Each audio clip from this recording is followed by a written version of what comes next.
If you cannot answer this 10 questions, you are not ready for real AI engineer interview in 2026. The questions that hiring managers at Google, Meta, OpenAI, Anthropic, and every serious AI startup are actually asking right now. Let's get into it. Question number 1. How do you handle hallucinations in LLMs? So, why do interviewers ask this question?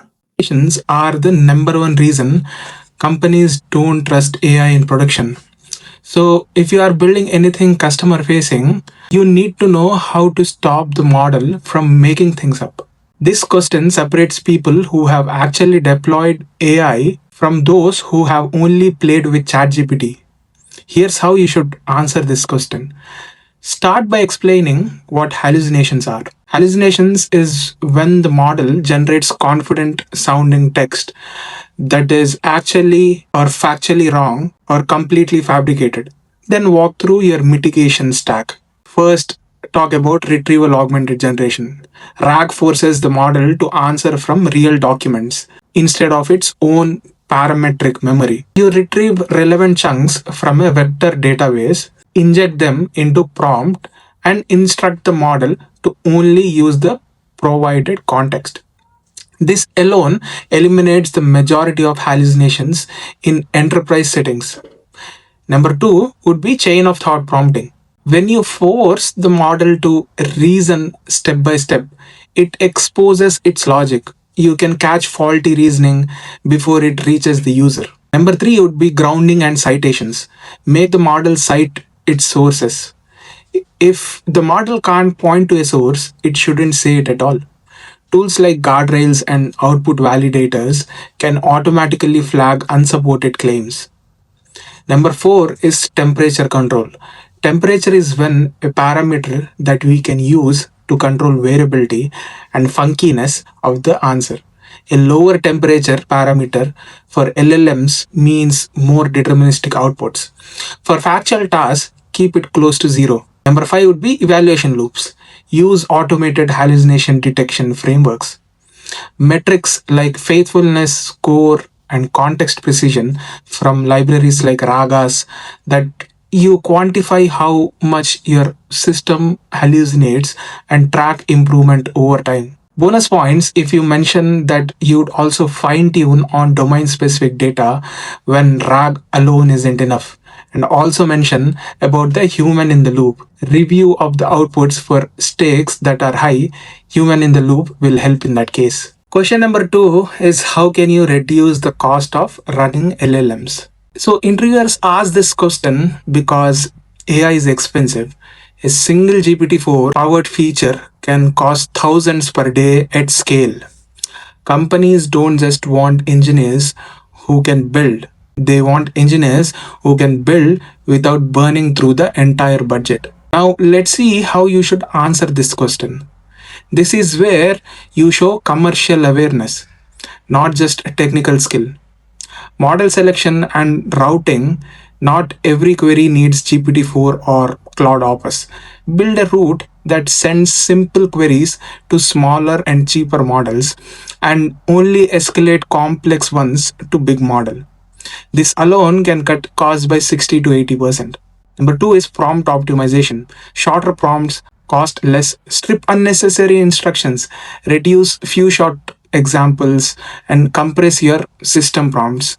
Every token you remove saves money at scale. Caching. If users ask similar questions repeatedly, cache the response. Use tools such as Redis. Semantic caching goes further by matching questions that are similar in the meaning, not just identical in the text. Batching. Instead of sending one request at a time, batch multiple inputs together. Most API providers offer batch endpoints at a discount. Let's see a bit more technical answer. Quantization distillation as well. If you are self-hosting, quantize your model from 32-bit to 8-bit or even 4-bit. You lose minimal accuracy but slash GPU memory and inference cost. Model destination trains a smaller model to mimic larger one. Fine-tuning smaller models, a fine-tuned Llama or Mistral model on your specific task can match GPT-4 performance at a fraction of the cost. Finally, Monitor and set your budgets. Use observability tools to track cost per query, cost per user, and cost per feature. Set hard spending limits and alerts. Question 3. Your model works well in testing but fails in production. What's going wrong? This question tests that you have actually worked with models in the real world. And it's a very important question, and most junior engineers have no idea how to debug a production AI system. Interviewers want to know if you understand why models break when they leave the notebook. This is how you should answer this question. This is a systems thinking question. Walk through the common failure mode methodically. Data drift. Production data looks different from your training and test data. User inputs are messier, more diverse, and contain edge cases. Your test set never covered. Monitor input distributions and set up drift detection alerts. Train test leakage. If information from the test set leaked into training, your offline metrics were lying to you. Your model memorized patterns it shouldn't have had access to in the first place. Always validate your data pipeline for leakage. Overfitting. Overfitting your model learned the noise in your training data instead of just to signal it. It performs brilliantly on your test set or train set but can't generalize. Regularization, dropout, and cross validation will help here. Latency and infrastructure. The model might be accurate but too slow. In production, you have real time constraints, cold starts, memory limits, and concurrent users. You need to optimize for inference speed, not just accuracy. Prompt sensitivity in LLM applications. Tiny changes in user phrasing can cause wildly different outputs. Your test prompts were clean and structured, real user prompts are chaotic. Missing feedback loops. In testing, you had labels. In production, you often don't. Without a way to measure real world performance, you're a flying blind. Build logging, monitoring, and user feedback systems from day one. Question 4. When would you choose RAG versus fine tuning? This is one of the most common architectural decisions in AI engineering right now. Companies want to know you can pick the right approach for the problem, not just default to whatever's trending on Twitter. Here's how you should answer this question by understanding the trade offs. Use RAG when your data changes frequently. If your knowledge base is updated daily or weekly, RAG is the clear winner because you just update the documents, no retraining needed. RAG is also better when you need traceability. Every answer can be traced back to a specific source document, which is critical in legal or medical or financial applications. RAG is also cheaper to start with. You don't need GPU clusters for training. Use fine tuning when you need to change the model's behavior, tone, or style. If you want the model to write like your brand, follow specific formatting rules, or handle a very specialized domain where off the shelf models consistently fail, fine tuning is also better for latency sensitive applications because you don't have the retrieval step overhead. In practice, you often combine both fine tuning a model for your domain's language and style, then layer RAG on top of date factual knowledge. Mention that you'd start with RAG because it's faster to prototype and iterate, and only add fine tuning when identified specific gaps that RAG could not solve. Question number 5. How do you evaluate an LLM based system? Traditional ML has clean metrics like accuracy and F1 score. LLM evaluation is far messier. If you can't measure it, you can't improve it. Companies need engineers who can build evaluation frameworks. Start by acknowledging that LLM evaluation is fundamentally harder than traditional ML evaluation because outputs are open ended and subjective. Offline evaluation use benchmark datasets relevant to your task. For question answering, measure exact match and F1. For summarization, use Rouge and BERT score. For RAG systems specifically, use frameworks like Ragas. that measure faithfulness, answer relevance, context precision, and context recall. Human evaluation: build structured rubrics so human reviewers score outputs consistently. Use blind comparisons where reviewers pick between two outputs without knowing which model produced which. LLM as a judge: use a stronger model to evaluate a weaker model's outputs. This scales better than human evaluation but needs careful calibration. Always validate your LLM judge against human judgments. Online evaluation: once you are in production, track user behavior. Are users accepting or rejecting your suggestions? Are they editing the output heavily? Are they asking follow up questions? Thumbs up and thumbs down signals, completion rates, and session lengths all tell you something. Red teaming and adversarial testing: actively try to break your system before users do. Test for prompt injection, jailbreaks, and edge cases. Build a suite of adversarial inputs and run them on every model update. Regression testing: maintain a golden test set. Every time you change the model, prompt, or retrieval pipeline, run the golden set and compare results. Number 6, explain the transformer architecture and why it matters. This is the foundation of everything in modern AI. Every LLM, every vision model, every state of the art system is built on transformers. If you can't explain how the engine works, interviewers won't trust you. This is how you should answer it. Don't recite the paper. Explain it like you are teaching a colleague or a friend. Start with the problem that transformers solved. Before transformers, we had RNNs and LSTMs that processed text sequentially, one word at a time. This was slow and made it hard to capture long range dependencies. The word at position 1 would lose its influence by position 100. The key innovation is self attention. Instead of processing it sequentially, the transformer looks at all words simultaneously and learns which words are most relevant to each other. It computes attention scores between every pair of tokens, creating a weighted representation that captures context regardless of distance. Walk through the components. The input goes through an embedding layer that converts the tokens into vectors. Talk about positional encodings are added because the model has no built-in sense of word order. Then it passes through multiple layers of multi-head attention and feed-forward networks. Multi-head attention runs multiple attention computations in parallel, each capturing different types of relationships. Explain the query key value mechanism. Think of it like a search engine. The query is what you are looking for, the keys are what's available, the values are the actual content. The attention score tells how relevant each key is to your query. Connect it to why it matters today.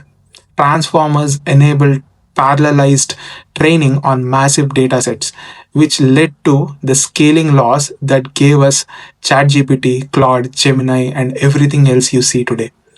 Understanding this architecture helps you debug, optimize, and make informed decisions about model selection and fine tuning. Question number 7: how do you build and deploy an AI agent?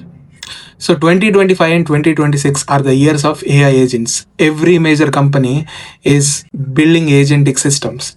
This is no longer a research topic, it's a production requirement, and interviewers want to know if you can design systems where the AI doesn't just answer questions but actually takes actions, uses tools, and completes multi step tasks autonomously. Frame your answer around architecture, not just concepts.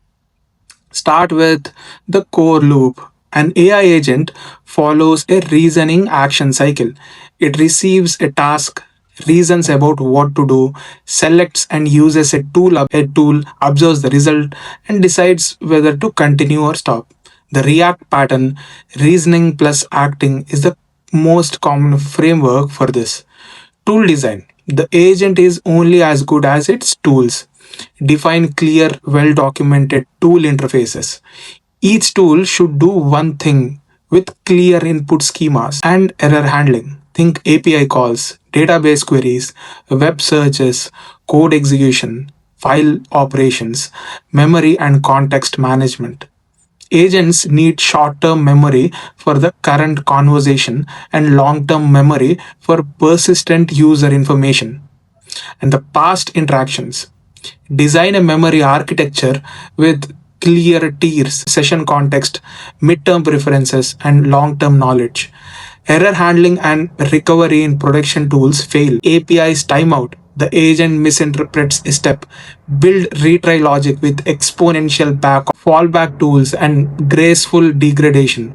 The agent should never get stuck in an infinite loop. Orchestration frameworks mention tools like LangChain, LangGraph, CrewAI, or Anthropic agent patterns.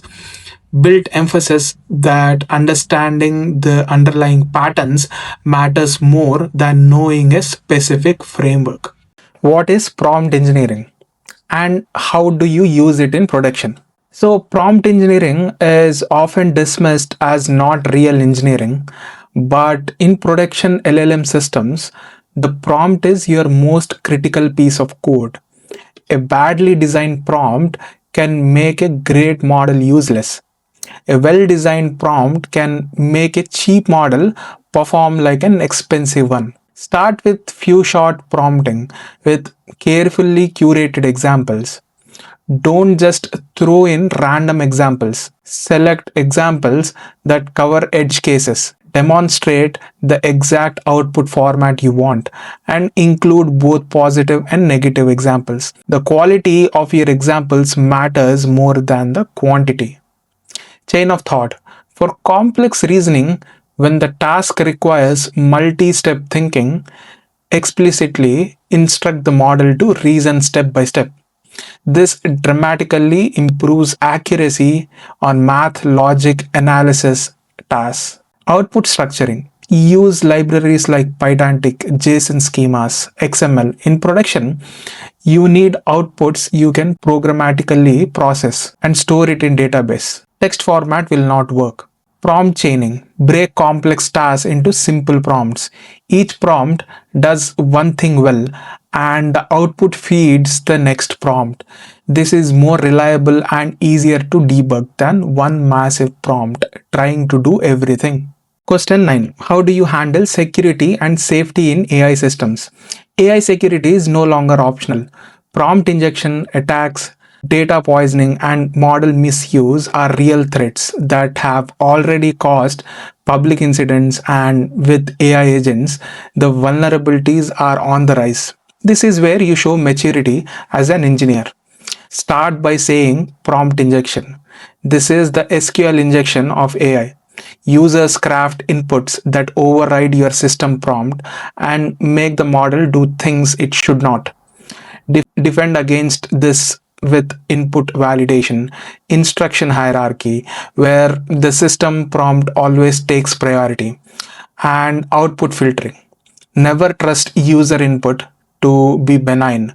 Data privacy. If your model processes personal data, you need to handle personal information carefully.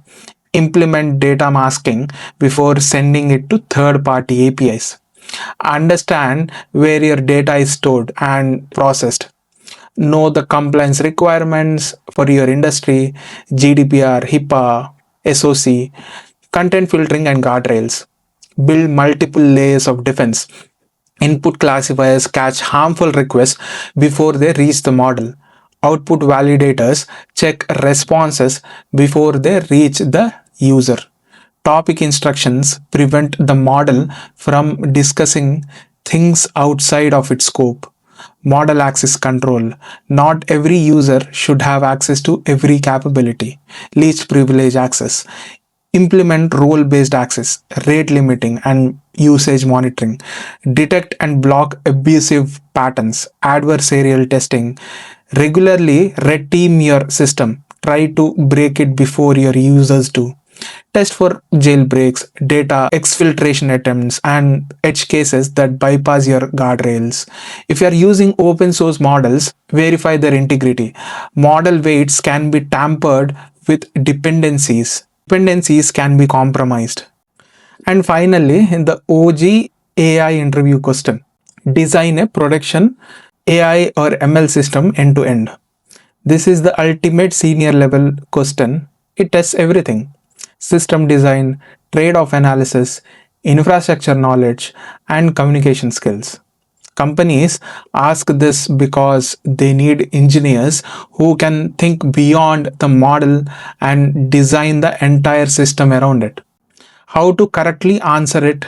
First, pick a concrete example like a content recommendation or an engine or a document Q&A system.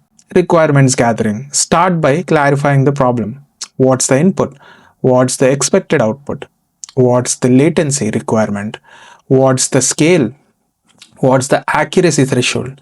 Never jump to architecture without understanding the problem. Data pipeline. Where does the data come from? How is it ingested? How is it cleaned, validated, and stored? Design for both batch and real time data. Include data quality checks, schema validations, and monitoring for data drift. Model monitoring and experimentation. Set up experiment tracking with tools like MLflow or weights and biases. Version your datasets, code, and model artifacts. Build reproducible training pipelines. Model serving. How do you deploy the model? Containerize it. Set up auto scaling, implement A B testing, and build canary developments. Think about GPU versus CPU inference, model sharding for large models, and request queuing, monitoring and observability. Track model performance in production. Monitor for data drift, concept drift, and performance degradation. Set up alerts for anomalies. Build dashboards that both engineers and stakeholders can understand. Feedback loops. How does user feedback flow back into the model for improvement? Design the loop from production metrics to retraining triggers to model updates. Cost and resource management. Estimate the infrastructure cost. Plan for scaling, set a budget, alerts, and optimize for cost efficiency without sacrificing quality. Finish by discussing trade offs you would make given different constraints like budget, timeline, and team size. This shows you can think like a tech lead and not an individual contributor. So, these are the 10 questions that separate real AI engineers. You don't need to memorize these answers word for word. What you need is to understand the thinking behind them. The AI engineering field is moving very fast. Tools are introduced every month, but the fundamentals stay the same. Master those, and you will be ready for any interview at any company. I'll see you in the next video.